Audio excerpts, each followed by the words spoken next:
What's up, guys? I am Tim Evans, and we back here with another video. Look, first and foremost, thank you for checking out this video. Thank you for checking out the channel. So make sure that you like, comment, subscribe, share it with a friend, and look, let's get into it. So today what I want to talk to you guys about is how to effectively train the core, the abs, get that six-pack, that eight-pack, just remove some of that body fat, whatever the case may be.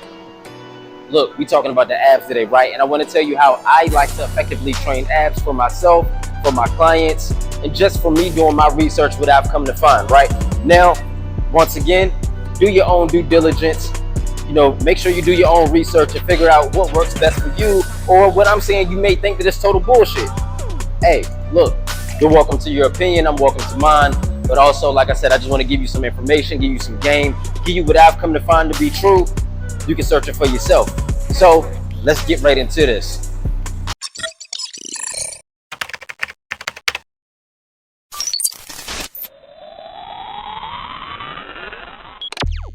All right, check. So for the first movement, what you will need is the Basu ball, Basu, Bosu, whatever you want to call it, right?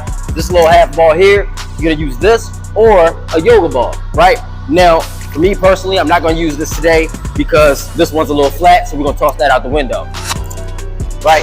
So, in using these balls, the reason you want to use these is because now, when you properly lay on the ball, you can extend all the way back. You can hyperextend all the way back, get that full contraction in the abs, so you can work that whole midsection and then come up. You're not limited in your range of motion as if when you're using it from the floor, right? Not using the balls from the floor, but just laying flat on the floor, you're limited, right? You can't go back any further because you're already on the floor. You can only go upward in your movement. Now, with that being said, what I've come to find out is that a lot of times when people are working their abs, they're really only working their hips. You may get a little bit of the abdomen that you're working, but you're not doing it effectively because you're limited in your motion. You're either lifting up your top half straight from the floor, or you're lifting your legs up from the floor, and you're really only working your hips by just doing those leg raises and not properly crunching up, right? So let's get into these movements. First, we're gonna sit back on the ball. We're gonna have our shoulder blades on the ball. We're gonna put our feet up. So now we can extend back. You see what I mean? We can hyperextend back. Whereas if we're on the floor, then the ground is just gonna stop our back from going back, right? Our back from going back. See what I did there? But look, so now we're gonna hyperextend back, and then we're gonna crunch up, right? Boom, 1, 2, just like that, right? Now we're gonna do 3 sets of 10 of these here, okay? Let's get it.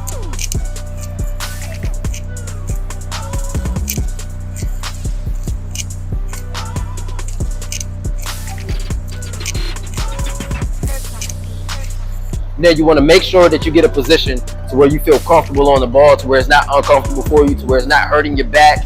But yeah, and that's pretty much it. You just want to make sure that you hyperextend back and then come up. Hyperextend back and then come up, okay? So now, as you can see, you are really working that full midsection and working that full core there, okay? Okay, so for the next movement, we're going to get rid of the Basu ball. We're going to lay straight back here, and what we're going to do is, starting with our right foot, we're going to put that over our left knee, okay? And now you're going to take your left hand, put it behind your head. And what you're going to do is take your left elbow and go to your right knee. Boom. And crunch up, come back down. Crunch up, come back down. Now, this is good for the obliques here, okay? Those love handles, you can work those out. You're going to do 3 sets of 10. Then you're going to switch sides, do the same thing. 3 sets of 10 on each side, all right? And like I said, this here is going to work the obliques. So now you're going to cross your body, coming back down. Cross your body, coming back down, all right? And now, while we're down on the ground, think about the other movement that I was telling you about, how when doing the crunches, your back is on the ball. I mean, your back is on the ground, and you can't go back any further. So now you can visually see what I'm saying. Here, I can't go any further. I can't extend back. I can only crunch up, right? Now, I'm not saying that's not effective, but I personally think that using the ball is a lot more effective and working the core, all right?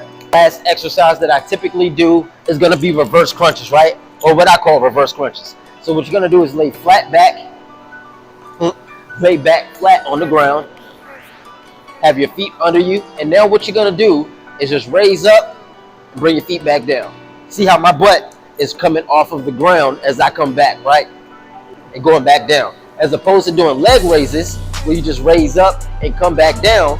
Now, when you do leg raises, I feel that most people are only working their hips and minimal part of their abs because they're just raising their legs up, going back down. They're not actually punching any kind of way. But if you lift your legs up, have your feet flat on the ground, and come back, you can kind of roll up a little bit, and now you're working that lower bottom part of your abs, okay? And then again, 3 sets of 10 of these, and then we're all done for our core. All right, YouTube gang, look, you just dove into one of my core exercises that I typically do with all of my clients, where we work the top half of the core, we work the bottom half of the core, we also work the obliques and the sides. Look, man, it's a great core movement, great core exercise, so I highly suggest that you incorporate that into your workout routine.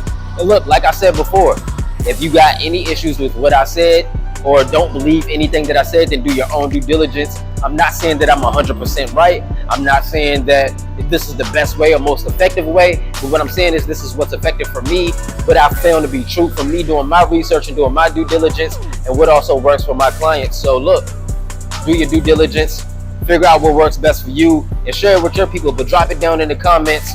You know what I'm saying? What you found to be effective, what you feel are your best and your favorite core workouts and core exercises to help you get that six-pack, to help you get that strong core. Look, everybody has a six-pack, man. You just got to shred the body fat. But also, in order to make your core strong, you want to work all parts of it in different ways. And there are a lot of different ways to do it. These are just some of my favorites. So make sure you like, comment, subscribe, share this video with a friend, tell a friend to tell a friend. And until next time, stay up. Let's get it.